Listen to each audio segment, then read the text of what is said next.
Subscribe कीजिए trending news India channel को और बेल आइकन को दबाएं सभी वीडियो सबसे पहले पाने के लिए। नमस्कार, मैं सुरजीत, आप देख रहे हैं ट्रेंडिंग न्यूज इंडिया। हाजिर हूं दिन की 10 सबसे बड़ी खबरें लेकर। फारूक अब्दुल्ला बोले, हम देश नहीं भाजपा का दुश्मन है, वो हमें हिंदू मुस्लिम सिख ईसाई में बांटना चाहते हैं। नेशनल कॉन्फ्रेंस फॉर और People's Alliance for Gupkar Declaration के अध्यक्ष फारूक अब्दुल्ला ने सोमवार को भाजपा पर निशाना साधा। उन्होंने कहा, हम देश नहीं बल्कि भाजपा का दुश्मन है, वो लोग हमें हिंदू मुस्लिम सिख ईसाई में बांटना चाहते हैं। हमें महात्मा गांधी के भारत पर विश्वास है जहां सब बराबर है। क्या फीका पड़ सकता है तेज रफ्तार तेजस्वी सरकार? किसका है जलवा? वक्त के साथ साथ बिहार की किस्मत भी बदलती दिख रही। पिछले 15 साल से नीतीश कुमार बिहार की कुर्सी पर काबिज हैं। इस बार वोटों की गिनती से पहले तेज रफ्तार तेजस्वी सरकार की सुर गूंज रही थी, मगर वोटों की गिनती शुरू होते ही एनडीए भी कड़ी टक्कर देती दिख रही। खबर लिखे जाने तक एनडीए 243 में से 131 पर बनी हुई थी, तो वही महागठबंधन 243 में से 101 पर थी। इस आंकड़े को अभी पुख्ता इसलिए भी नहीं किया जा सकता क्योंकि अभी वोटों की गिनती जारी है, सीटें ऊपर नीचे हो सकती है। आंकड़े बदलते ही बदल गया बीजेपी दफ्तर का नजारा। सुबह था सन्नाटा, अब पुलिस बल तैनात। बिहार के रुझानों में बड़ा उलटफेर होता दिख रहा। पहले जहां महागठबंधन एक तरफ बढ़त बनाए हुए थी, अब रुझानों में कड़ा मुकाबला हो रहा। महागठबंधन 110 और एनडीए 107 सीटों पर आगे है। सुबह 10:17 तक 243 में से 237 सीटों के रुझान आए थे। इनमें से 111 पर महागठबंधन एनडीए 106 पर थी, जबकि अन्य 20 सीटों पर बढ़त बनाई हुई थी। रुझानों में एनडीए के आंकड़े बदलते ही अब बीजेपी दफ्तर की तस्वीरें भी बदल गई हैं। सुबह जहां तक दफ्तर में सन्नाटा पसरा था, वहीं अब सीआरपीएफ तैनात कर दी गई है। खुद को सीएम पद का दावेदार बताने वाली दोनों सीटों से पीछे। बिहार विधानसभा चुनाव की मतगणना शुरू हो गई है और सबसे ज्यादा लोगों की नजर द प्लूरल्स पार्टी की प्रमुख पुष्पम प्रिय चौधरी पर है। वो बिहार की 2 विधानसभा सीटों से चुनावी किस्मत आजमा रही है। पटना की बांकीपुर और मधुबनी की 20 सीट से उतरी पुष्पम प्रिय ने स्थानीय समाचार पत्रों में विज्ञापन देकर खुद को अगला मुख्यमंत्री प्रत्याशी घोषित कर रखा था। पटना के बांकीपुर विधानसभा सीट पर द प्लूरल्स की पार्टी की पुष्पम प्रिय के सामने कांग्रेस के शत्रुघ्न सिन्हा के बेटे लव सिन्हा है। बीजेपी से 3 बार के विधायक नितिन नवीन है। मधुबनी जिले की 20 सीट से भी द प्लूरल्स पार्टी के पुष्पम प्रिय मैदान में है, जहां उनके खिलाफ आरजेडी से फयाज अहमद और बीजेपी से हरिभूषण ठाकुर कैंडिडेट हैं।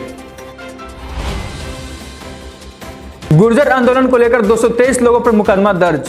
राजस्थान में गुर्जर आंदोलनकारियों से वार्ता विफल होने के बाद राज्य सरकार ने अब कड़ा रुख अपनाने का फैसला किया।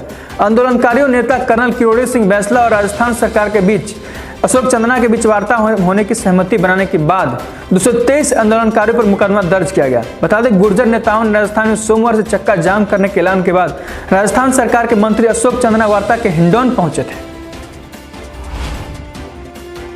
दिवाली से पहले पाकिस्तान घुसपैठ कराने की कोशिश। आतंकवादियों के खिलाफ भारतीय सुरक्षा बलों के ऑपरेशन से पाकिस्तान सेना और खुफिया एजेंसी आईएसआई बौखलाहट में है।